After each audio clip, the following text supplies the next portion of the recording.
Bon, bah, je vous propose qu'on commence. Ça marche, Alain? Oui. Anne. Bon, bah, bonsoir à tous. Merci pour votre venue. On ne la présente plus. Anne Nordani est présente avec nous aujourd'hui pour nous parler d'œcuménisme et de liens entre les églises. Voilà, je vous laisse la parole. Et merci pour ta venue. Tu as raison, Mathilde. D'abord, merci beaucoup de m'avoir invité. Et puis, je suis très heureuse de vous revoir, parce que là, je peux dire mon revoir. C'est vraiment une grande joie. Et puis, me retrouver là, je disais à Mathilde, quand je suis arrivée, le temple était configuré exactement comme ça, mais la chair était là. Voilà. Elle a juste glissé. C'est bien. Alors, par rapport à ce que Mathilde a dit, j'ai un peu élargi le thème, parce que je vais vous expliquer pourquoi. J'ai proposé à Mathilde les relations entre les églises comme repère pour vivre ensemble. C'est pas une nouveauté que de dire que dans notre société, on a quand même des petits problèmes pour vivre ensemble. C'est une vraie grosse question qui se pose pas seulement à la société française, mais bien plus largement. Et si vous lisez les récents ouvrages de sociologues, comme par exemple Hartmut Rosa, qui est un sociologue allemand, ou alors Jérôme Fourquet, qu'on ne présente plus puisque lui il est français, ils pointent à peu près les mêmes choses. Et évidemment, les églises, elles reprennent toutes ces questions-là pour se dire, mais qu'est-ce qu'on a à dire, nous, en tant qu'église? Et j'avais même pensé, donc, peut-être reprendre ce thème, d'abord parce qu'il vient aussi de ce que j'ai appris au cours de mes différents ministères, mais notamment le dernier, où vous le savez, je ne le suis plus, hein, mais j'ai été responsable des relations, on appelait ça, responsable des relations avec les églises chrétiennes de la Fédération protestante de France. Il faut le dire en un souffle. C'est les relations œcuméniques. Mais c'était très intéressant d'utiliser ce terme, les relations avec les églises chrétiennes. Et maintenant, vous le savez, je suis en poste à Saint-Raphaël, mais j'ai mesuré dans ces différents postes combien les relations avec les églises sont un enjeu capital. Vous savez, quand on est en paroisse, on ne le voit pas forcément parce que on a toutes les préoccupations d'une vie communautaire, des relations avec les uns et les autres à l'échelle de la ville, c'est normal, quoi. Hein. Là, comme le poste était national, mon travail, il était d'abord d'échanger au niveau œcuménique avec les évêques et les métropolites. Donc les métropolites, c'est l'équivalent des évêques du côté orthodoxe, et tous les responsables d'églises protestantes, donc les présidents d'église. Et il y avait tout un volet international, deux niveaux. Le niveau européen, où nous, avec Mathilde, on s'est retrouvés délégués au Conseil des églises chrétiennes en Europe, et puis le niveau mondial, qui est le Conseil œcuménique des églises. Donc on faisait la navette entre ces trois réalités. Et l'idée, c'est, j'ai mesuré que pour répondre à notre vocation comme membre du corps de Christ, et vous voyez, en le disant comme ça relativise tout de suite les confessions chrétiennes.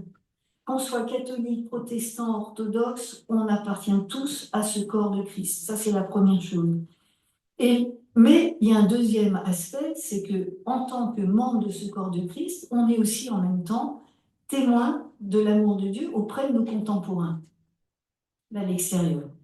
Et c'est pour ça que je me suis dit, en fait, ce mouvement œcuménique, on pourrait le présenter comme un, j'ai dit ça comme ça fait pompeux, mais vous allez voir, je vais redescendre très vite, comme paradigme ecclésial et sociétal. Ce que je veux dire par là, c'est qu'il peut servir de modèle à la fois pour chacune de nos églises et aussi pour la société. Mais voilà ce que j'entends par là. C'est que les relations avec les églises et le mouvement œcuménique, ça recouvre la même chose, mais chaque expression souligne deux aspects essentiels. D'une part, c'est que les avancées ne se font que par des rencontres. C'est pas théorique, ça marche pas. C'est vraiment des rencontres. Et là, il faut s'investir. C'est des relations de confiance, ça prend du temps, etc. Et puis, on parle toujours non pas de l'œcuménisme, même si de temps en temps je vais le faire, mais du mouvement œcuménique, parce que dans le sens d'une marche, d'un cheminement, et non d'un état statique. Et ça, déjà en le disant comme ça, c'est plein d'espérance. Alors, évidemment, en ayant été aussi près comme ça de ces questions qui étaient travaillées entre les confessions chrétiennes et qui croisaient des questions de société, je n'idéalise absolument pas le mouvement œcuménique, parce que j'ai vu aussi le côté qui était dur, hein, âpre même. Mais ce que je veux dire, c'est que en soi, dans son concept même et sa finalité, eh bien, moi, je fais l'hypothèse qu'il peut être, donc, ce paradigme ecclésial et sociétal, non pas un modèle qui placerait le mouvement œcuménique sur un piédestal et qui pourrait servir à donner des leçons, mais plutôt à entendre comme une feuille de route. Et en priorité pour les églises, sur trois aspects. C'est une sorte d'aiguillon qui rappelle un horizon. Je vais développer, hein. Une dynamique qui met en marche, et troisièmement, un engagement qui n'est pas option, mais qui fait partie de notre identité chrétienne. Vous le savez, un mouvement œcuménique qui cherche à répondre à ce don de l'unité. Et on l'a toujours dit, on cite très souvent dans toutes les rencontres œcuméniques deux versets. Celui de Paul dans Galates 3,28, quand il dit il n'y a plus ni juif ni grec, ni esclave, ni homme libre, ni homme ni femme, mais vous êtes tous un en Christ. Ça, c'est le premier appui. Alors, entendons tout de suite que ça ne veut pas dire que nos identités sont perdues, mais elles deviennent secondes. Et je reprendrai la question d'identité tout à l'heure parce que c'est une question qui est énormément travaillée en contexte œcuménique. Mais la question, c'est comment rendre visible ce don de l'unité. J'insiste un tout petit peu là-dessus. On a mis du temps, mais maintenant on l'affirme tous, toutes les confessions l'affirment. L'unité n'est pas quelque chose que nous avons à créer ensemble, c'est un don que nous recevons de Jésus-Christ. Et la question, c'est comment on va rendre visible ce don. Donc vous voyez que la problématique n'est pas tout à fait la même. Et immédiatement, c'est couplé avec la question à laquelle renvoie la finalité du mouvement œcuménique, c'est que celui-ci, dès le début, n'a jamais été clos sur lui-même. C'est pas faire de l'œcuménisme pour l'œcuménisme. Ça n'a jamais été une réalité dans le mouvement œcuménique, mais la seule visée qui est affirmée dès le début et en continu, c'est de pouvoir annoncer la bonne nouvelle de Jésus-Christ à nos contemporains. Et voilà, c'est pourquoi le mouvement œcuménique s'est appuyé sur ce deuxième verset. Vous savez, c'est cette prière de Jésus dans Jean 17, on est à la veille de la Passion, et il dit, je prie pour que tous soient un, Père, qu'ils soient unis à nous, comme toi tu es uni à moi et moi à toi, qu'ils soient un, pour que le monde croie que c'est toi qui m'as envoyé. Vous voyez que dans le mouvement œcuménique, il y a deux mouvements. Un mouvement interne qui est entre les églises et toutes les confessions chrétiennes, et puis un mouvement externe qui est d'annoncer l'évangile à l'ensemble de l'humanité. Et je vous disais, ce don de l'unité est à la fois un impératif et un horizon, parce que d'abord, c'est un impératif, parce que ce n'est pas un choix. Bizarrement, ce n'est pas un choix. C'est une conséquence de cette vie nouvelle qui nous est offerte par Dieu en Jésus-Christ. Nous affirmons cette grâce, cet amour inconditionnel de Dieu pour chaque être humain. Eh bien, le fait de dire ça, ça fait tomber les barrières et toutes les exclusions. C'est-à-dire que l'autre, quel qu'il soit, est celui qui, comme moi, est aimé par Dieu. Ça, c'est une première chose. Donc, c'est un impératif, cette unité. Et puis, la deuxième chose, c'est que c'est un horizon, parce qu'on utilise une expression en disant c'est un déjà et un pas encore. Nous le vivons en partie, nous la vivons en partie, cette unité. Mais selon les lieux, c'est en grande partie ou en toute petite partie, ça, vous serez d'accord avec moi, hein. Mais ce qui compte ici, c'est pas le degré. Ce qui compte, c'est de regarder ensemble dans le même sens, puisque ce ne sont pas les églises qui fixent le but, ce ne sont pas les églises qui déterminent l'horizon. Il nous est donné et c'est à nous de marcher dans cette direction. Voilà pourquoi il me semble que le mouvement œcuménique a quelque chose d'essentiel pour l'identité chrétienne. Alors je vous propose 3 repères. Et vous me coupez quand vous voulez, hein. Faut y aller, on va faire comme ça. Je vous les annonce, les 3 repères, et après je les décline. Le mouvement œcuménique, c'est d'abord un antidote à tous les individualismes, quels qu'ils soient. Et aujourd'hui, vous savez ô combien c'est important, hein, dans la société dans laquelle on se trouve ou dans le monde. Deuxièmement, le mouvement œcuménique, avec cette question de l'unité que je vais reprendre, c'est une école du vivre ensemble. Et là, je vais vous donner des exemples pour vous montrer le cheminement aussi qu'on a fait ensemble. Et puis, et où on en est aujourd'hui. Et troisième repère, le mouvement œcuménique, c'est en soi une volonté de dialogue. Mais disons cela, c'est une volonté de dialogue comme antidote contre la violence, et c'est aussi un formidable témoignage d'espérance. Voilà ce que je vais développer là dans ces 3 repères. Alors quand on dit que le mouvement œcuménique, c'est un antidote à tous les individualismes, eh bien, démarre là le travail de fond qu'impose le mouvement œcuménique, c'est-à-dire un mouvement de conversion. Et le mot n'est vraiment pas trop fort, parce que pour avancer ensemble, on ne peut pas se contenter de se côtoyer. L'enjeu est d'apprendre à se connaître pour développer de la confiance. Et en Église, c'est se placer ensemble devant Dieu pour sortir des postures rigides et se mettre véritablement à l'écoute les uns des autres pour faire un pas les uns vers les autres.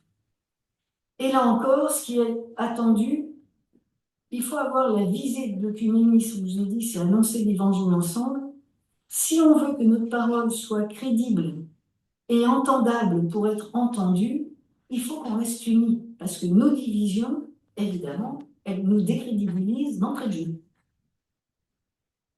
Et rappelons aussi que cette réalité du mouvement œcuménique qui nous rappelle que l'Église est le corps du Christ, eh bien, c'est aussi nous souvenir que c'est Christ qui appelle. Ça veut dire que nous ne nous sommes pas choisis. Et ça, c'est très important. Parce que ça veut dire que nous ne formons pas un groupe d'affinités, d'intérêts communs. Nous ne nous cooptons pas.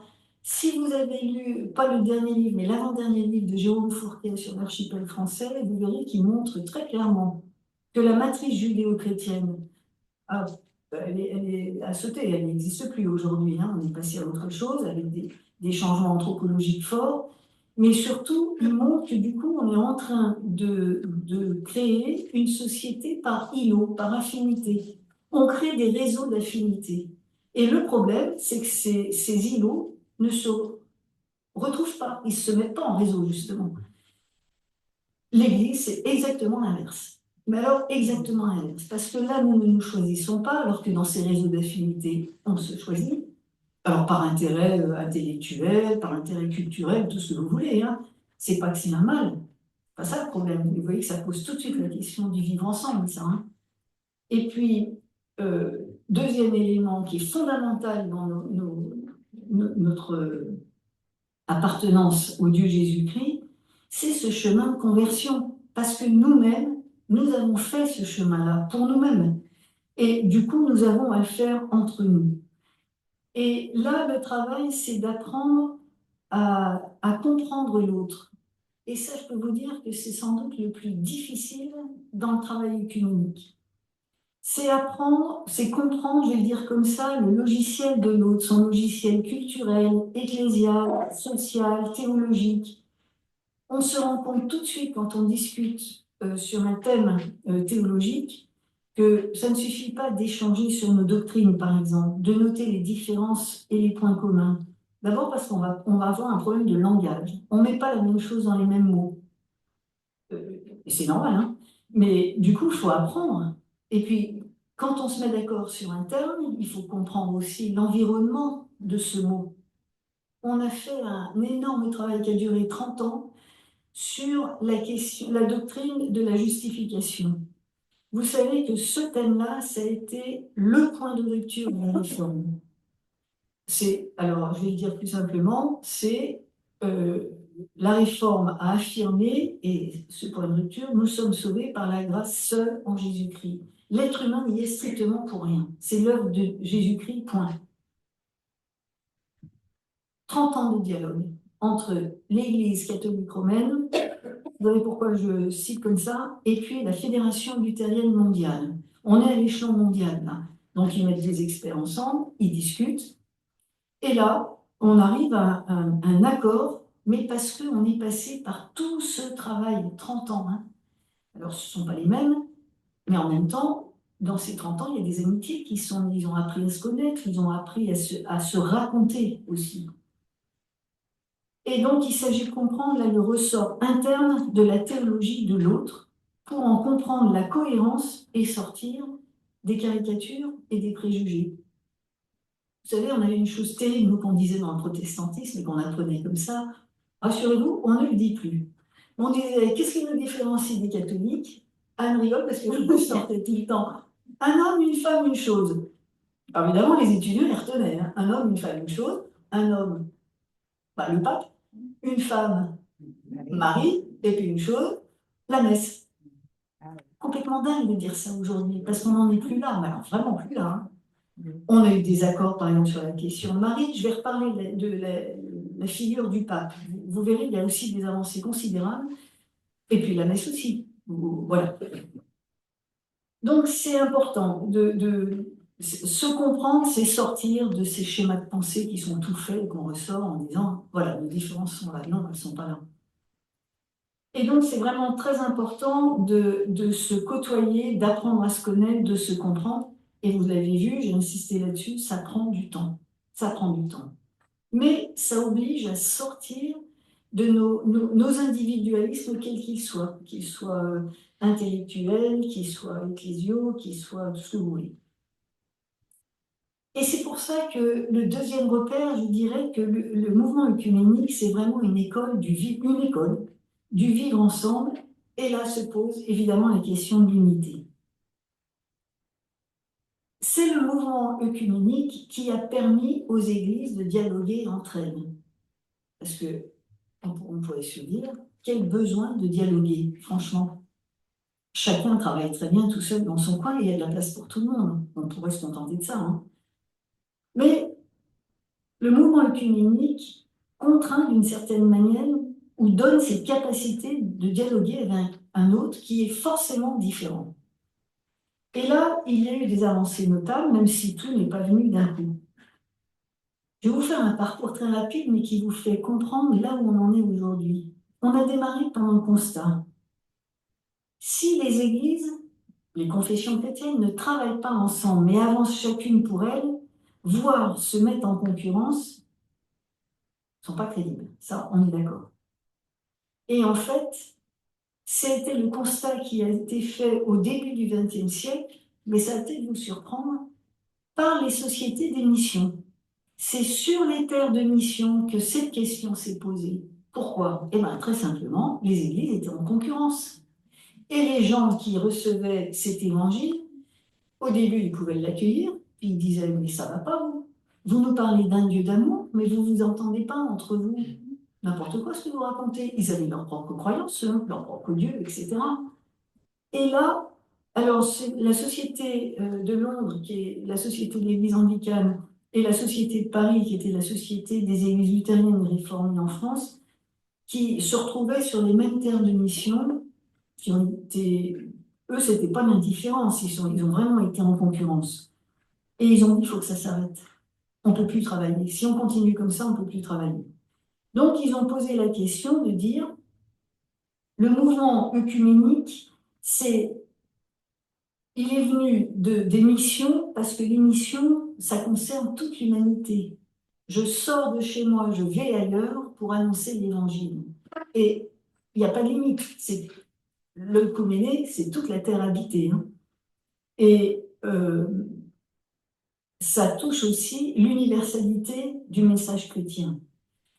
Alors, du coup, ils ont créé une première conférence mondiale en 1910 qui va donner plus tard lieu à la création du Conseil œcuménique des Églises. Et là où sont rappelés deux éléments essentiels. On est au début du XXe siècle. deux éléments. L'unité est un don qu'il s'agit de recevoir, donc il balaye l'idée qu'il faut créer une unité. Donc ça veut dire qu'on se place d'entrée de jeu sur un champ spirituel et qu'ensemble on se place devant Dieu. Et deuxièmement, on ne peut pas contredire le témoignage de l'Évangile par nos manières d'être. Donc il faut qu'on travaille autrement.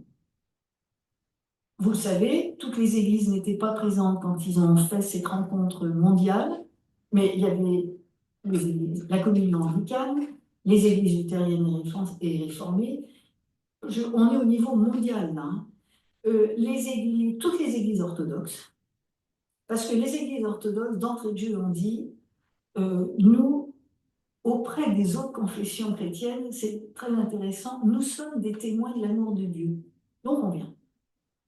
Voilà, alors ils sont venus. Et puis, vous savez aussi, c'est à partir de Vatican II que l'Église catholique romaine est venue, mais en envoyant des observateurs. Et alors on dit ils ne sont pas membres, mais c'est complètement faux. Moi j'étais à l'Assemblée générale il y a 2 ans, non l'année dernière, du Conseil œcuménique des Églises. La délégation catholique était très nombreuse et puis surtout, ils sont membres depuis des décennies des deux départements les plus essentiels. C'est un qui s'appelle Foi et Constitution et qui touche toutes les questions de doctrine, et l'autre qui s'appelle Mission et Évangélisation et qui concerne toute l'orientation missionnaire de nos églises. Et puis, vous le savez, aussi à Lyon, il y a eu l'initiative de l'abbé Couturier avec un petit groupe de pasteurs réformés, et c'est l'abbé Couturier qui l'a initié, cette semaine de prière pour l'unité des chrétiens, qui a été repris par le dicaster pour la promotion de l'unité des chrétiens et par le Conseil œcuménique des Églises. C'est vous dire que le travail s'est fait très naturellement ensemble. Et alors, première conclusion qui s'impose, vous imaginez, quand vous mettez autant de théologiens différents ensemble, ou de membres d'église différents ensemble, chacun tient à ce qu'il est, hein. Alors, la première affirmation qu'on a dite, c'est de dire l'unité n'est pas l'uniformité. Vous savez, le pape François rappelle très souvent ça, hein. Regardez les déclarations qu'il fait quand il s'agit d'œcuménisme, c'est à tous les coups il va le sortir. L'unité n'est pas l'uniformité. Et c'est évidemment une affirmation qui n'est pas venue tout de suite. Il y a eu la période où on parlait de l'unique Église, où il s'agissait de revenir dans le giron de l'Église catholique, mais reconnaître la diversité d'Églises, même si elles ne sont pas toutes reconnues comme telles, les unes par les autres, c'était déjà une très grande avancée. De dire l'unité n'est pas l'uniformité, c'est reconnaître que nous ne sommes pas tous pareils, que nous ne pensons pas la même chose et que nous ne pensons pas de la même manière, et que nous ne sommes pas appelés à être des clowns. Alors bien sûr, il y a un revers, hein, en disant l'unité n'est pas l'uniformité, ça veut dire que ça oblige à une très grande vigilance pour ne pas tomber dans une forme, quelle qu'elle soit, de relativisme ou de nivellement. Il y a une attitude qui va contre le mouvement œcuménique qui est de dire tout se vaut et peu importe nos différences, nous avons le même Dieu. Eh bien, cette attitude n'aide pas, mais alors n'aide pas du tout le rapprochement entre les églises.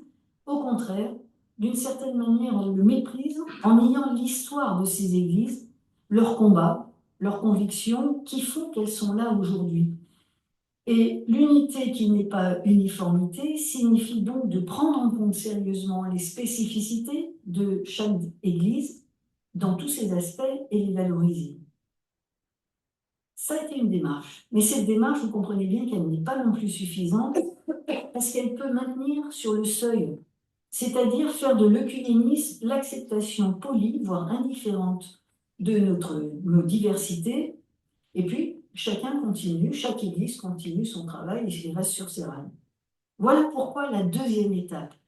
Première étape, ça fait déjà quelques décennies, hein. Parce que de dire l'unité n'est pas l'uniformité, ça c'est un acquis. On le dit, toutes les confessions le disent. Deuxième étape qui n'a pas été très facile, ça a été de dire si l'unité dans l'uniformité n'est pas suffisante, parce qu'on peut rester sur le seuil, il faut rechercher l'unité dans la diversité et réconcilier. Et là, c'est autre chose. Parce que vous savez que la notion de diversité ou de pluralité, ça ne va pas de soi dans les dialogues œcuméniques. Et alors, au sein du protestantisme, c'est presque un mot tabou de parler de pluralité. Pourtant, nous, les protestants, nous ne vivons que de pluralité au passage, hein. Mais bon. Il y a toujours, pourquoi? Il y a deux choses en fait. Il y a toujours cette peur du relativisme, ou alors de considérer l'autre avec sa différence dans l'erreur. Ça, je sais que vous l'avez entendu, donc vous me comprenez. Pourtant, c'est une démarche que nous essayons de faire vivre, parce que la théologie est toujours parole plurielle. Nous avons par exemple quatre évangiles qui témoignent de la même chose, Jésus-Christ crucifié et ressuscité, mais ils ne vont pas le dire de la même manière. Les accents théologiques ne seront pas les mêmes, etc., etc. Et la théologie, j'ai envie de dire, c'est une recherche incessante et critique qui accepte donc la confrontation. Le problème, c'est quand, du coup, elle devient figée pour devenir une affirmation péremptoire. Et vous voyez, là, l'enjeu, et c'est ça l'enjeu du mouvement œcuménique, c'est de maintenir le dialogue. C'est de le maintenir et de faire de nos fraternités, c'est pour ça que j'ai insisté au début sur l'idée de rencontre et d'amitié développée, de nos fraternités qui excluent, voire tuent l'autre, on devient des frères ennemis, en fraternité réconciliée. Et vous comprenez bien aussi qu'avec la visée du mouvement œcuménique qui est d'annoncer l'évangile au monde, eh bien, cette démarche vise aussi l'ensemble de la création. Pourquoi? L'unité, nous l'avons reçue, mais ce que nous avons reçu aussi en Christ, c'est la réconciliation. C'est lui qui est notre pêche, cet Éphésiens-là. Nous sommes d'abord réconciliés avec Dieu, avec nous-mêmes et avec nos semblables. Il faut rajouter avec tout le créé. Alors voilà pourquoi d'une unité dans la diversité, vous me suivez toujours, hein, à une unité dans la diversité réconciliée, trois étapes là, hein. On en est aujourd'hui, là en 2025, on en est venu tout naturellement à la question de l'identité. Se rencontrer, dialoguer, ça amène à une certaine porosité. Je vous donne un petit exemple personnel. Dans mon protestantisme réformé, faire le signe de croix, je n'ai pas vu encore, hein. Être avec des luthériens, déjà, eux, ils le font. Me retrouver avec des catholiques, ils le font. On discute sur le sens de ce que ça veut dire. Quand je me retrouve avec des catholiques ou avec des luthériens, oui, je vais le faire et avec joie et en communion avec eux. Quand je suis avec les réformés, je reste dans ma tradition. Ce n'est pas du relativisme, c'est parce que moi j'ai compris ce que je pouvais y mettre là-dedans. Mais je vais vous le développer ça. La question de l'identité, ça permet dans ces dialogues une certaine porosité. Il y a des choses qu'on va lâcher parce qu'elles ne touchent pas le cœur de notre foi. Et le cœur de notre foi, ben, on apprend aussi à se le dire, on l'affine, on le discute. Alors la question devient, comment garder cette ouverture à l'autre sans perdre ce qu'on est véritablement, puisque l'enjeu, c'est pas de devenir comme l'autre, hein, mais c'est de maintenir vive cette diversité réconciliée dans l'unité. Alors on a travaillé la question d'identité, et ça a été très intéressant parce qu'on l'a fait sur plusieurs formes, où on s'implique, hein. Alors, en œcuménisme, on parle de trois identités. Première identité, c'est une identité existentielle, où on va dire euh, fondamentalement comment j'ai été saisi par Christ. Là, je parle en je, c'est une parole personnelle. Alors, selon les vocabulaires, on pourrait dire comment j'en suis arrivé à croire en Jésus-Christ. Certains vont parler de conversion, mettez tout le mot que vous voulez. C'est l'idée de dire, dans ce tête-à-tête avec Christ, qu'est-ce qui fait qu'aujourd'hui, je crois en Jésus-Christ? Ou dans Dieu de Jésus-Christ, mettez ce que vous voulez. Et là, vous voyez bien qu'on est sur un champ intime et personnel. Deuxième, mais ça, on l'affirme, hein, c'est la première chose qu'on dit. La deuxième, on va affirmer une identité confessionnelle. C'est, je vais dire, moi je suis protestante, c'est-à-dire j'appartiens à cette confession protestante qui traduit mes convictions et dans lesquelles je me retrouve. Mais en même temps, je ne suis pas protestante du monde. Il faut bien que ça s'incarne quelque part. Donc j'appartiens aussi à une communauté, une église locale. Et donc ça, c'est la troisième identité qui est ecclésiale, c'est-à-dire ma foi, comment est-ce que je la vis avec d'autres. Et vous voyez que là aussi, la foi nous oblige à sortir de toute forme d'individualisme. Euh, comment je la vis avec d'autres dans le quotidien de mon existence. Évidemment, ces trois identités sont liées et inséparables. Ce sont, elles tiennent ensemble, euh, on pourrait dire c'est un fil à trois brins qui empêche de brandir toute forme de supériorité sur l'autre. Parce que l'autre, il va dire la même chose. Il a été saisi par Christ. Il va le vivre dans sa tradition, etc. Et il va le traduire dans une église locale. Ce qu'on voit, c'est que ces thèmes-là, quand on a travaillé cette question-là, par exemple, on a travaillé cette question de l'identité dans le mouvement œcuménique a fait travailler sur les rapports de force. Par exemple, en France, on va dire, on va travailler sur les rapports majorité-minorité.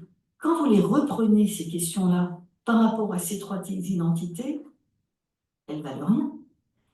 On a fait la même chose avec en Allemagne. Vous savez, c'est des rencontres internationales, donc on bouge, hein. Mais le rapport n'est pas du tout le même. En France, les protestants sont ultra minoritaires. En Allemagne, c'est grosso modo moitié-moitié, même si c'est plus complètement vrai aujourd'hui. En Suisse, c'est pareil. Donc les questions ne sont pas du tout les mêmes. Et l'enjeu de se rencontrer au niveau international, c'est de comprendre que des questions franco-françaises ne sont pas des questions franco-suisses ou franco-allemandes, ou strictement en Allemagne, etc. Parce que le contexte n'est pas le même. Mais du coup, ça aide, ça relativise certaines questions. On pourrait comme ça multiplier les thèmes. L'idée, c'est de toujours nous risquer vers l'autre, parce que celui qui nous tient, c'est Christ. C'est pas nous. Et du coup, on peut y aller. L'autre n'est plus une menace. Alors, là où on en est aujourd'hui sur cette question d'identité, c'est est-ce que nous pouvons aller vers une identité partagée? Vous voyez le chemin. L'unité n'est pas l'uniformité. On va vers une... On reconnaît cette diversité, mais cette diversité, elle a besoin d'être réconciliée. On n'est pas les uns à côté des autres, mais les uns avec les autres. Et aujourd'hui, on pose la question, est-ce qu'on peut aller vers une identité partagée, et jusqu'où? Sans perdre sa propre identité. Ce dont je peux témoigner, c'est que ce travail de rencontre, de partage, ça a creusé ma propre identité, mais en même temps, ça l'a complètement élargi aux autres. Ça fait vraiment ce mouvement-là et cet élargissement qui permet d'être à l'aise, encore une fois, parce que l'autre n'est pas une menace. Mais évidemment, il faut créer les conditions, c'est mon troisième terme. Le mouvement œcuménique, volonté de dialogue, euh, comme antidote contre la violence, sous toutes ses formes, et aussi comme un témoignage d'espérance. Le mouvement œcuménique, c'est une culture du dialogue. Alors ça, j'ai appris, ça décape, hein. Culture du dialogue, parce que ça ne va pas de soi. Et c'est un apprentissage permanent. Je disais, le dialogue, c'est l'antidote contre la violence, parce que c'est oser dialoguer, oser s'exposer, oser s'affronter. Mais le débat, on sait très bien, pour la vérité, il est indispensable. Et dans le cadre œcuménique, et on passe notre temps à le rappeler, la visée du dialogue est toujours une recherche de concorde, de consensus et de communion. Et ce terme de communion, il est essentiel. Pourquoi? Parce que c'est ce qui nous est donné en Christ, un en Christ. Et dans sa recherche donc d'unité dans la diversité réconciliée vers une identité partagée, là vous avez tout le parcours qui vous dit là où on en est aujourd'hui, eh bien, comment on fait maintenant pour avancer? On a développé des méthodes de dialogue qui permettent de travailler dans le respect de chacun, d'approfondir son identité tout en l'élargissant à celle des autres. Au début, inutile de vous dire qu'on est complètement perdu, hein. Parce qu'on ne voit pas comment on peut faire ce mouvement-là en même temps, quoi. Si on avait 3 jours, je vous le ferai vivre, parce que c'est ça qu'on a fait, nous, je regarde Anne, parce que c'est ça qu'on a fait dans les rencontres. Je vous les cite. Je crois que j'en avais déjà parlé d'ailleurs. Mais ce qui nous rassemble tous, là où ça ne discute pas, on a le même matériau dans les mains, c'est notre Bible. Et la lire ensemble, je vous assure que ça ne va pas de soi. Entre protestants et catholiques, on a l'habitude. Mais mettez les orthodoxes au milieu, vous verrez que ça va être très compliqué, parce qu'ils ont une manière d'entrer dans le texte biblique qui n'est pas la nôtre. Et d'ailleurs, ils ont du mal à entrer là-dedans. Alors on s'est dit, voilà, comment on fait? Et on a mis en place, en prenant une approche qui vient des pères de l'Église, donc qui date des premiers siècles, qui est très pratiquée dans l'Église catholique, chez les protestants très peu, mais ça commence à venir, absolument pas dans le monde orthodoxe. C'est ce qu'on a appelé la lectio divina, c'est-à-dire c'est une lecture priante et méditative de la Bible. Donc l'idée, c'est pas d'expliquer le texte, c'est de le prier et à un moment donné, de partager ce que je reçois du texte et les autres, quand ils reçoivent comme un cadeau ce que chacun dit. La logique, c'est pas d'avoir raison sur l'autre, on n'explique pas le texte, juste ce qu'on a reçu pour pouvoir le prier ensemble. C'est comme, on pourrait dire, c'est une sorte de multiplication du pain de la parole. Ça, c'était une première approche qui est maintenant très développée partout dans le monde, hein, c'est pas réservé à nous, là. Il y en a une autre qui a été, qui est très prometteuse et qui existe depuis une vingtaine d'années, c'est de travailler sur la première identité, être saisi par Christ. On a tous des parcours différents et Dieu intervient comme il en a envie, de façon étonnante parfois. Et juste raconter à l'autre ou à ceux du groupe avec qui on se trouve comment j'en suis venu à croire en Jésus-Christ, c'est quoi mon cheminement. Je raconte juste un petit bribe de vie, de ma vie. Et bien là, ça change tout aussi parce que l'autre, eh bien, il devient quelqu'un qui, comme moi, a été saisi par Christ. Donc ça, c'était et travailler cette identité existentielle, c'était la première étape de cette approche. La deuxième, c'est de dire, j'ai été saisi par Christ, mais maintenant je vais vous dire, et vous l'accueillez comme un cadeau, quelles sont les spécificités de mon Église. Et j'en trouve 2 ou 3. Et quand vous entendez la diversité et comment les gens sont attachés à leur Église, leur confession, là, hein, eh bien vous vous dites, ça peut pas être n'importe quoi, hein. Ça ne veut pas dire qu'on cautionne tout, ça ne veut pas dire qu'on va tout prendre, mais on accueille simplement. Et l'idée, c'est de mettre en avant la richesse de cette diversité et d'en être reconnaissant. Ça ne veut pas dire de glisser dedans, d'en être reconnaissant. Avec comme objectif, la dernière question, c'est comment est-ce qu'on peut collaborer ensemble? On fait tomber les murs les uns après les autres. Il y en a une autre, alors qui est utilisée au niveau mondial et qui a porté beaucoup de fruits et qui, pour moi, aussi aurait un impact dans la vie politique. C'est ce qu'on a appelé la guérison des mémoires. L'idée, c'est, je vous ai dit, une diversité, oui, sans la main. Vous voyez comment on avance, hein? La première, elle met en avant l'identité existentielle, elle met en avant la diversité des églises, la richesse de cette diversité. Cette troisième méthode, là, elle met en avant euh, cette guérison des mémoires, la réconciliation, une diversité réconciliée. C'est la plus difficile et la plus longue. Je vais vous donner un exemple qui vient du protestantisme, donc c'est plus facile de le faire dans sa maison. Et les luthériens et les réformés, à la réforme, se sont âprement disputés au XVIe siècle, et sur des questions doctrinales, notamment 3. Il y avait la question de la scène, et ce n'était pas un petit sujet, hein, la question de la prédestination, et là aussi, ça a été très compliqué. Et puis, après, c'était des questions plus pratiques, mais qui impactaient quand même la vie des églises locales. Luther, sans possession. Luther était fougueux. Mais Calvin, c'est un juriste. Alors là, ils sont tombés sur un os, parce que alors lui, c'était argumenté, c'était... Et là, il n'y a pas eu d'accord entre luthériens et réformés. C'est pour ça que vous avez 2 branches à la réforme sur ce champ-là, hein. Après, il y avait ce qu'on a appelé la réforme radicale qui prenait encore autre chose, mais ces 2-là auraient pu se mettre d'accord. Ils se sont traités de tous les noms, ils se sont exclus, donc sortis d'une communion. en se lançant des anathèmes dans tous les sens. C'était violent à l'époque, hein. Je vous rappelle que la notion de tolérance, elle est arrivée avec les Lumières, hein, seulement, hein. Mais quand même, hein, c'était chaud, ils se traitaient de chiens pourris. Enfin, il faut lire les textes, c'est assez marrant. Pas d'accord.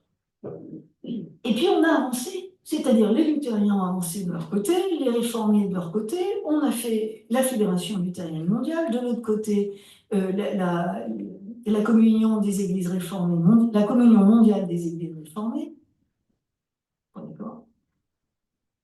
Alors quand même, à un moment donné, au niveau mondial, les théologiens se sont mis ensemble et ils ont repris ces questions une par une. Ils se sont demandé pardon, et ils ont créé ce qu'on a appelé, alors en Europe, la Concorde de Leuenberg. C'est un accord entre toutes les églises réformées luthériennes, mais un plein accord qu'on appelle un accord de pleine communion. Ça veut dire que doctrinalement, on est d'accord sur tout. Restent des différences entre nous, mais des différences qui n'ont pas de conséquences. Ça veut dire qu'on a dit aussi tout membre d'une église réformée, par exemple en France, qui veut être membre d'une église luthérienne au Danemark, peut et demande rien d'autre que de dire je demande à être membre. Troisièmement, une interchangeabilité des ministres. Si Mathilde ou moi, on va aller travailler en Norvège dans l'église luthérienne, on peut y aller, on va être prise comme ça, parce qu'on appartient à cette communion d'église. Vous voyez ce que ça veut dire quand même, c'est pas rien, hein. Et puis l'idée, c'est de nous encourager à développer des collaborations. Et il y en a un paquet, mais là, je saute. Autre chose qui s'est fait, toujours à la réforme, les luthériens. Luther, c'est un fougueux, hein. Il autorise le massacre, je dis bien le massacre, des Ménonites. J'en parle parce qu'on va fêter les 500 ans de leur église, là, cette année. Ménonite, c'est la réforme radicale. Méno Simon, il prônait le pacifisme absolu, donc le refus de prendre des armes. Bah, vous vous doutez bien qu'en face, quand vous avez une armée, ils se sont fait massacrer. Donc, ils ont fui et puis ils se sont fait massacrer. Ce qui fait que quand il y a eu les 500 ans de la réforme, les luthériens, ils aient pu repenser à cette histoire. Ils ont dit, bon, on va fêter ça avec tous les autres protestants, les 500 ans de la réforme, donc ils appellent les Ménonites. C'est une branche importante, hein, parce que c'était la branche évangélique de la réforme, si vous voulez, du XVIe siècle. Ils prônaient déjà la séparation Église-État, ils refusaient le baptême des enfants, etc., etc., hein. Donc les différences étaient aussi doctrinales. Et puis ils avaient un rapport au pouvoir qui était ce qu'on dit aujourd'hui. Et ils ont dit, mais attendez, nous, on ne peut pas célébrer ça avec vous, parce qu'on va vous expliquer une petite chose, c'est que nous, tous les ans, vous imaginez, depuis 4 siècles, tous les ans, on a ce qu'on appelle le culte des martyrs, où on commémore ces gens qui ont été massacrés au XVIe siècle. Vous vous rendez compte, ça veut dire qu'ils ont construit une identité victimaire. Et ils l'ont dit. Et ils ont dit, et nous, on pleure là quand on parle de ça, on ne se réjouit pas du tout. Et qu'est-ce qu'ils ont fait? Ils ont dit, OK, on travaille avec cette approche de guérison des mémoires. Je vous dis en 2 mots ce que c'est. On se met autour d'une table, chaque partie raconte ce bout d'histoire commun, mais avec son point de vue. Et l'objectif, c'est de faire un texte commun. Ils ont mis plusieurs décennies à le faire, ce texte commun. Bah oui. Mais qu'est-ce que ça a produit? Une demande de pardon de la part des luthériens, je suis toujours à l'échelle mondiale là. Et deuxièmement, les Ménonites ont dit, eh bien, nous sortons de cette identité victimaire. Maintenant, nous sommes dans une identité qui est libérée et nous ne célébrerons plus ce culte des martyrs. Fabuleux comme changement. Imaginez la méthode, je vous l'ai faite en très très court vitesse TGV, ultra TGV. Imaginez qu'en France, on commence ce travail entre la France et l'Algérie. Ça prendra des décennies, mais ce travail de mémoire, on ne l'a pas fait. Voilà. Et ben, c'est pour ça que je vous dis, ce que nous faisons entre églises ne doit pas être que pour nous, ça doit aussi servir dans la société. J'ai encore 3 minutes, Mathilde? Oui, ça suffit. 3 minutes. La dernière approche, c'est ce qu'on a appelé, c'est un gros mot, c'est le consensus différenciant, c'est quoi? Là, on est sur des dialogues théologiques. Je vous ai dit, c'est un gros mot. Dialogue théologique. Alors, évidemment qu'il faut avoir des dialogues théologiques, parce que sur le plan doctrinal, on n'est pas d'accord sur tout, hein. Pour vous, ça peut être intéressant. sûrement en but avec les protestants et l'Église catholique. Alors, pour resserrer un peu plus, luthéro-réformés et catholiques, parce que les dialogues se font beaucoup à ce niveau-là, on a tout fait, hein, parce que ces dialogues, ils existent depuis plus de 50 ans. On a tout aborté. Reste un point, nous ne sommes pas d'accord sur la définition de l'Église. Ça, c'est le point fondamental de différence entre nous, où on n'est pas d'accord. On ne s'est pas mis d'accord. Résultat, la conséquence de ce désaccord, c'est que du coup, va y avoir un désaccord sur la compréhension des ministères, parce que c'est un effet domino là, et sur l'Eucharistie. C'est pour ça qu'il n'y a pas d'intercommunion là. Mais comprenez bien que ce n'est pas le problème de l'Eucharistie en soi qui est un problème, parce que ça, on pourrait vite se mettre d'accord. C'est la question de l'Église, le problème. Et effet domino, ministère, Eucharistie. On n'arrive pas à se mettre d'accord. Mais du coup, ce qu'on essaye de faire, c'est d'utiliser ces méthodes pour sortir des approches frontales. Le consensus différenciant, c'est quoi? C'est très simple. C'est on se trouve un socle commun théologique. On se dit, voilà, sur ce socle-là, on est d'accord. Voilà, ça discute, hein, parce qu'il faut arriver à se mettre d'accord. Mais on finit par y arriver quand même. Il y a quand même des éléments fondamentaux de notre foi qu'on dit ensemble. Alors on se les redit. Et après, on va chercher les points euh, qui sont de désaccord, mais qui ne seraient pas séparateurs par rapport à ce socle. C'est ça qu'on appelle un consensus différenciant. Il y a des différences qu'on accepte, mais elles ne sont pas séparatrices. Quand c'est séparateur, alors là, on dit, bon, on ne peut pas avancer plus. Mais c'est comme ça que les églises ont signé cet accord sur la doctrine de la justification. Le point de rupture de la réforme, quand même, hein. C'est pas rien, ça, hein. Et puis, le dernier point, c'est ce qu'on a appelé l'œcuménisme réceptif, alors que on a fait la dernière fois en Normandie, qui est très, très intéressant, parce que celui-là, vous pouvez prendre n'importe quel sujet entre églises et dans le mouvement œcuménique et à l'intérieur d'une même église. L'idée, c'est de dire, pensez à la parabole du Samaritain. Le Samaritain, il s'approche du blessé, mais le blessé aussi accepte d'être soigné. Il aurait pu tout bloquer, hein. L'idée, c'est quand j'écoute l'autre dans ce qu'il vit, dans sa tradition, dans sa... Alors, on peut prendre n'importe quel sujet. Prenez la question de la prière. Je pense que là, c'est le plus simple. La prière, vous allez dire, on prie tous pareil. C'est pas vrai. On n'a pas du tout les mêmes traditions. Et alors, par exemple, c'est l'idée de dire, je vais écouter comment l'autre, ce qu'il dit sur sa compréhension de la prière, comment il la vit dans sa tradition. Et en l'écoutant, je vais me dire, qu'est-ce qui me manque? Pourquoi est-ce que moi, je ne vis pas comme lui?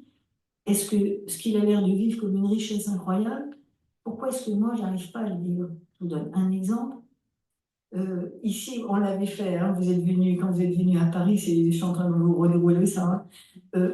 L'idée, c'était de dire, me souviens d'un collègue pentecôtiste qui disait, mais nous, on n'a pas une demi-seconde de silence dans nos cultes. Et moi, j'entends les catholiques qui disent, mais nous, il y a des temps de silence, des respirations. Et lui, il a dit, mais ça m'a touché. J'ai besoin de silence. Parole, chant, chant, parole, etc. Non, faut des trous là. Et je lui dis, ben, peut-être qu'on peut l'expérimenter, ça. Mais j'entends aussi, je ne sais plus qui, l'orthographe, qui disait, mais toi tu dis, tu ne pries jamais avec un texte, tu pries du cœur, quoi. Je ne peux pas faire ça, puis je n'ai jamais osé. On va l'expérimenter, mais là on l'amène tout doucement. Et c'est comme ça qu'on s'enrichit, etc. Je vais très vite.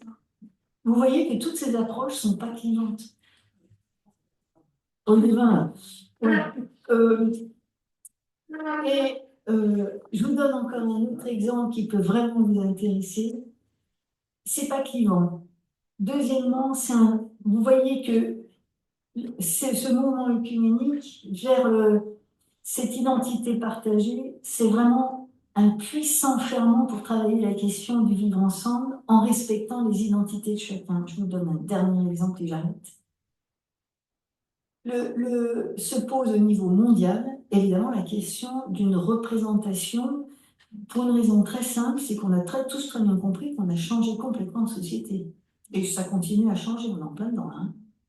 Mais les églises elles ont aussi très bien compris qu'il y a besoin d'une figure de représentation. Alors, du côté catholique, c'est relativement simple, c'est le pape. Du côté orthodoxe, c'est très compliqué. Il y a un métropolite ou un patriarche par métropole. Et je vous rappelle que, par exemple, le patriarche de Moscou, il a autorité sur les églises qui relèvent de son patriarcat, mais absolument pas sur ceux du patriarcat de Constantinople. Ils sont totalement indépendants tout en étant en communion. Bon, là, il y a un schisme en ce moment. Mais ceci dit, voilà. Alors, les protestants, il ne faut même pas en parler. Sauf que, on en parle. Et là, et ça, j'ai trouvé ça très intéressant, le pape François est quelqu'un de très ouvert, en fait, hein. Très, très ouvert, j'enlève le en fait. Il a une manière d'attraper la question œcuménique, franchement, qui je trouve, pleine d'espérance. Il a, par exemple, cette question, il, il a évoqué, mais juste comme ça, alors on ne peut pas le traduire, c'est paru nulle part, on était c'est des rencontres encore comme ça, c'est des temps informels. Nous, on a dit, les protestants, on pourrait accepter une représentation style la communion anglicane. Parce que vous savez que l'archevêque de Canterbury, qui est le représentant de la communion anglicane, qui est mondiale, hein, c'est pas simplement l'Angleterre, hein, les îles britanniques, elle est mondiale. Mais son ministère, c'est un ministère de communion, c'est pas du tout un ministère d'autorité. C'est-à-dire, chaque église anglicane, quel que soit le continent, elles sont autonomes, ces églises. Mais il y a cette communion. Alors, quand ils se retrouvent en synode, ça discute autant que chez les protestants.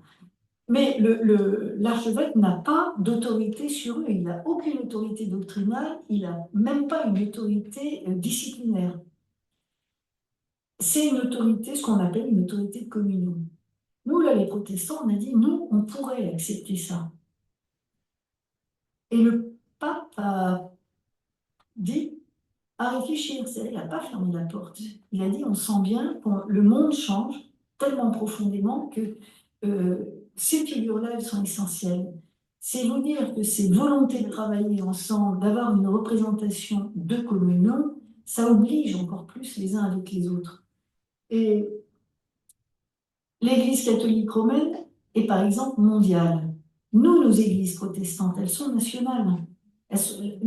La communion des églises réformées au niveau mondial, c'est une communion qui, comme son nom l'indique, une communion, mais qui, si nous, on n'a pas envie de saisir leurs orientations pour l'Église en France, on ne les prend pas, c'est tout.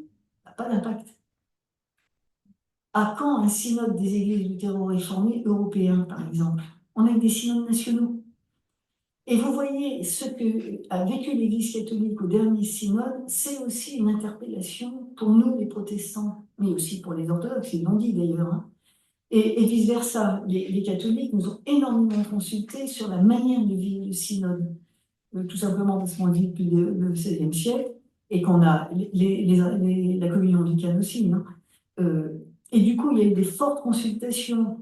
Et c'est là où on en est là aujourd'hui, c'est qu'on est dans des interpellations mutuelles. Ça, c'est quand même une grande nouveauté, quoi. Et on en est à un point où on peut se dire, s'exposer sans se sentir menacé, sans pérorer, en étant nous-mêmes. Et après, chacun prend ce qu'il veut.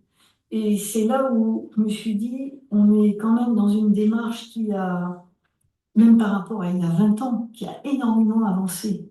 Et moi, je suis contente de le partager, parce qu'en général, c'est pas su, ça. Donc voilà pourquoi c'est important de vous dire, allez-y, quoi, avancez, ça vaut vraiment le coup. Et aujourd'hui, c'est une parole commune qui est attendue, hein. C'est pas chacun dans notre coin. Ça marchera jamais, ça. Bon, peut-être je m'arrête là, parce que je saute ma conclusion, parce que je crois qu'il est 20h05. Oui, je vais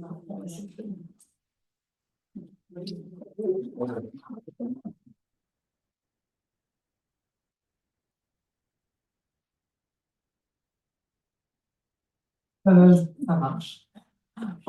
Merci beaucoup. Du coup, pour ce temps, peut-être, est-ce qu'il y a des questions ou des choses que vous voulez aborder? Les orthodoxes fait comment ils vivent cette grave? Parce que c'est très différent de quel catholique et de réformé, tu dis? Fait comment là? Bah déjà, les orthodoxes sont pas forcément sur tout le territoire national.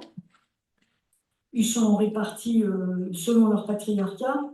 Et bien sûr ils travaillent énormément avec nous. Pour eux, l'œcuménisme est fondamental. Ça fait partie de leur identité, hein. C'est pas une option. Et ça, c'est quand même assez remarquable. Je vous signale quand même qu'il y a l'Institut supérieur d'études œcuméniques, c'est-à-dire la faculté catholique de Paris, la faculté protestante de Paris et l'Institut orthodoxe Saint-Serge de Paris ont fait un partenariat pour donner des cours à 3 voix à tous ceux qui veulent. Moyennant un diplôme universitaire, cours à 3 voix. L'année dernière, ils ont fait un cours sur l'Apocalypse, par exemple. Mais c'est intéressant parce qu'on comprend comment chacun entre dans le texte, on le partage, et puis bon, l'Apocalypse, c'est même pas simple, donc c'est bien, on apprend. Ils font des cours sur l'œcuménisme, ils font des cours sur l'Eucharistie, etc., etc., à 3 voix. Et en même temps, hein, c'est un cours de 2 heures, et puis ils présentent chacun leur truc, ils discutent, et puis les étudiants ils discutent avec. Et ça, ça fait 50 ans que ça existe quand même. On peut dire que c'est quelque chose qui est vraiment important. Et puis nous, avec cette Lectio Divina, c'est vrai qu'on a vraiment avancé sur la question de la lecture biblique commune. Alors, on n'en est pas au partage biblique, c'est vraiment ces lectures priantes. Mais ça permet quand on a fait ça, ça permet de faire la démarche suivante, parce qu'on est aussi dans un état d'esprit d'accueil, d'ouverture et de reconnaissance pour ce qu'est l'autre. Oui, alors, vous avez parlé des pentecôtistes. Alors, je vais me situer sur le plan d'Alençon, parce que c'est ce que je connais mieux. Et le souci, c'est que quand on leur propose de faire quelque chose ensemble, il y a une seule église évangélique qui vient avec nous, qui participe au vendredi saint, qui vient pour la soirée, etc.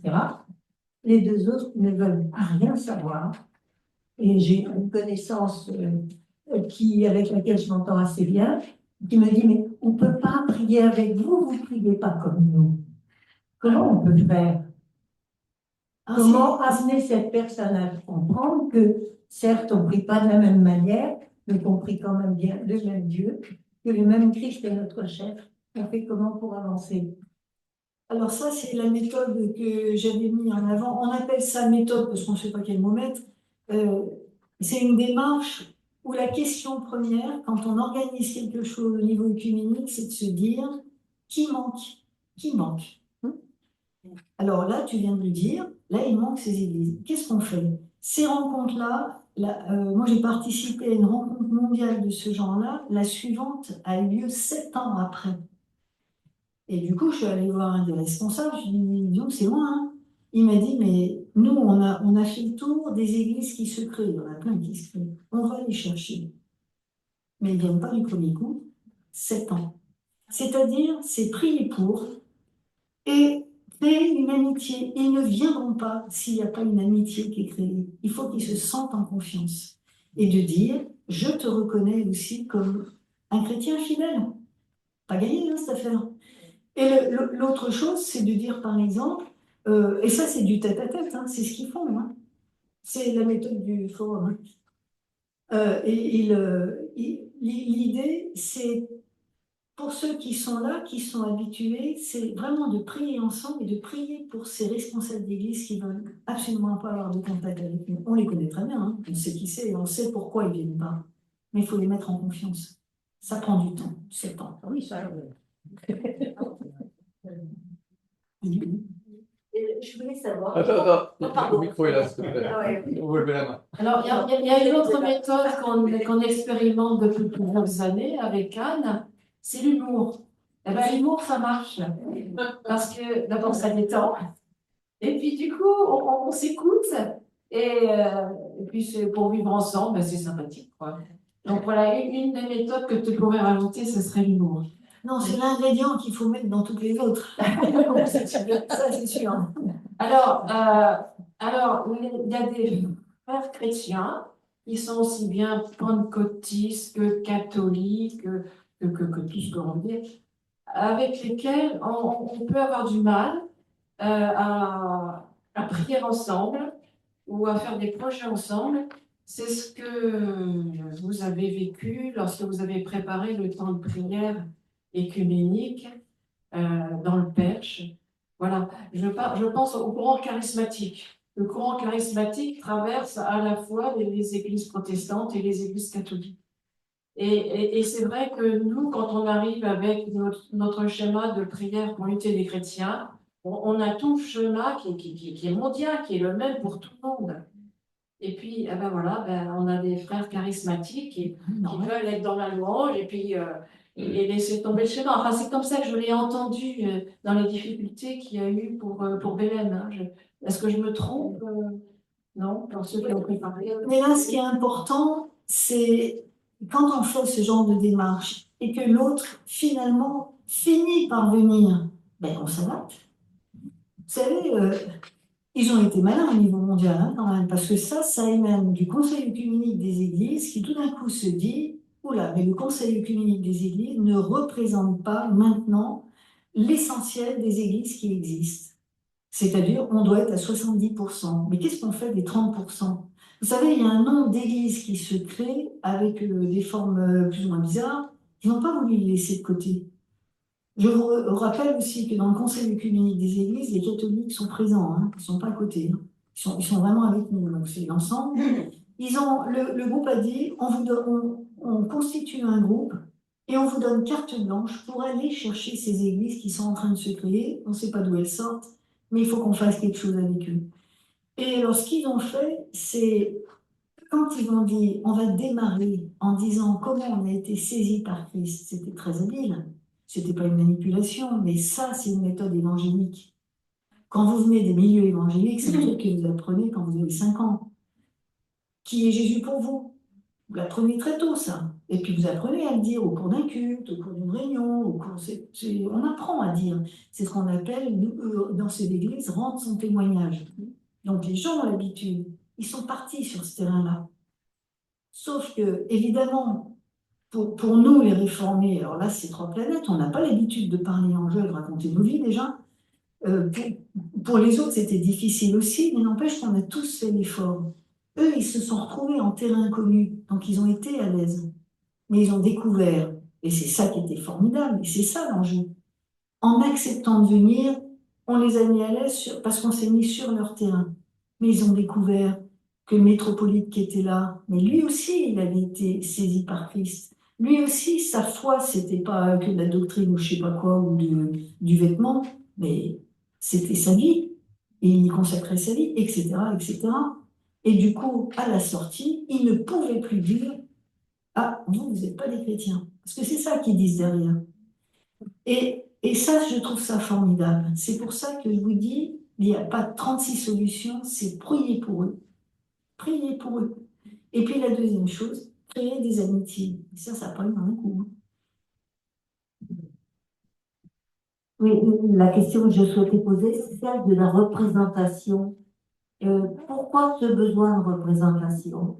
Après tout, enfin, est-ce un besoin effectivement, je ne sais pas comment dire, un peu natif de représentation de l'autorité Ah, surtout pas, parce qu'on veut. Et alors, Ni les orthodoxes ni les protestants n'accepteront un ministère d'autorité. mais pourquoi représentation vis-à-vis de qui? Du monde, de la société, des sociétés.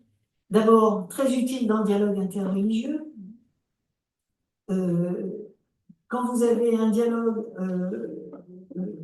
chrétien-musulman, il a du poids quand c'est le pape.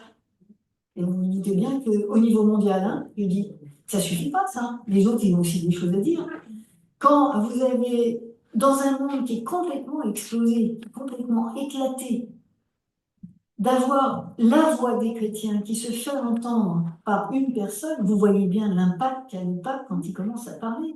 Où entendez-vous la voix des protestants? Vous l'entendez nulle part. Où entendez-vous la voix des orthodoxes? Qu'est-ce que vous entendez? Le schisme entre Moscou et Constantinople. Terrible. Alors l'idée, on s'est dit, c'est parce que notre monde change qu'une représentation unique, mais on n'y est pas, on n'est même pas dans les balbutiements là. C'est de dire, toujours garder l'enjeu du mouvement œcuménique, c'est de dire comment nous témoignons de cet amour de Dieu au monde. Nous le disons tous, ça. Cet amour de Dieu. Là, ça c'est notre socle commun. Nous le disons tous. Eh bien, d'avoir une figure, mais si c'est une figure de communion et pas d'autorité, il n'y a pas d'ingérence sur les différentes confessions. Zéro, aucune. Par contre, il y a une sorte de porte-parole. Et ça veut dire derrière un conseil qui travaille les prises de parole, comme on le fait ailleurs d'ailleurs. Je vous signale qu'en France, on a ça. Hein. Il y a le Conseil des églises chrétiennes en France. Il y a là-dedans le président de la conférence des évêques. Il est censé représenter quand même tous les évêques hein, comme président. Pourquoi? Parce que c'est vis-à-vis avec les deux autres, donc le métropolite de Constantinople pour l'Europe occidentale et le président de la Fédération protestante. Pourquoi? Parce qu'il représente l'ensemble du protestantisme. La prise de parole, quand ils font ensemble cette prise de parole des trois, c'est les chrétiens qui parlent là. C'est ni catholique, ni protestant, ni orthodoxe. Ça a beaucoup plus d'impact. Quand ils s'adressent au gouvernement, les trois ensemble, on s'en est rendu compte. Pas comme par hasard, ça bouge. Sur la famille, je peux vous dire qu'ils y sont allés. Hein. Mais derrière, c'est toutes les églises qui ont travaillé. Et c'est ça l'idée. Je vous donne un autre exemple. Les catholiques et le Conseil œcuménique des églises se sont mis ensemble pendant le Covid pour dire, et ils ont harcelé pour que les vaccins arrivent dans les pays sous-développés, pour le dire comme ça. Et en particulier le continent africain, qui n'avait rien, hein, ils n'avaient même pas les miettes. Mais ils ont obtenu gain de cause, mais ils les ont harcelés. Pourquoi? Parce qu'ils ont fait un bloc. Important ça. Et avoir une figure, c'est un impact. Évidemment, c'est ça l'enjeu. Ça peut être comment dire, une figure collective en quelque sorte. Oui, c'est ça. Mais alors qui pourrait être une présidence tournante, qui pourrait être. Mais on n'en est pas là. Hein. On n'en est pas là, vous en doutez bien. C'est une piste. Il peut y avoir une question subsidiaire, mais ça entraînerait très très loin, parce que je vais passer très très vite sur ce qui pouvait encore nous séparer véritablement. Oui. Et tu as dit l'Église, et tout le reste en découle, les ministères, Oui. l'Eucharistie, etc. Oui. Alors c'est vrai que c'est un propos un peu déstabilisant, parce que c'est vrai qu'on a tendance à concentrer autour de l'Eucharistie nos différences. Voilà, donc il faudrait beaucoup en dire, c'est vrai. Moi, on peut avoir l'impression que c'est plutôt un phénomène remontant, je ne sais pas comment dire. C'est à partir de la question de la communion de l'Eucharistie qu'on peut imaginer voilà. Non, parce qu'on est assez d'accord Instinctivement. sur la question Eucharistie, Sainte Seine, sur le contenu, sur le sens qu'on y met, on est d'accord, mais depuis très longtemps. C'est l'Église. Pourquoi?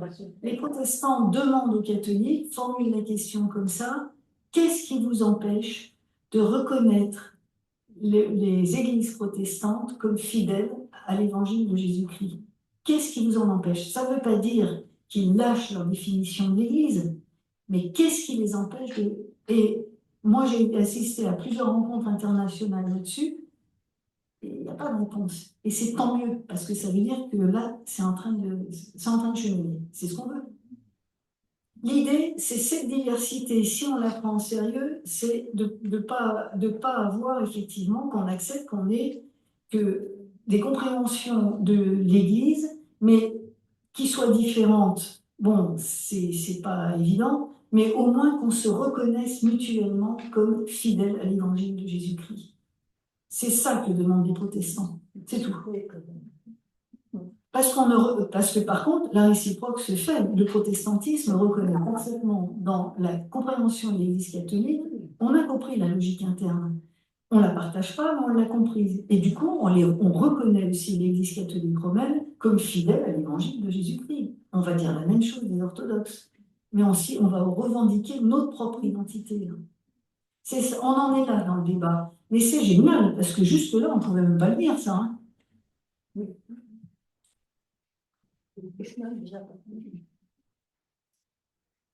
On est tout bon, on passe à l'apéro. Est-ce qu'on peut redire que nous avons une sortie ensemble qui est prévue samedi 26 avril à C. L'occasion de relire ensemble notre histoire commune, qui n'a pas forcément été très sympathique sur le moment. Voilà. Donc, elle est en train de se préparer. Hein, et donc, retenez bien, samedi 26 avril à C. Voilà.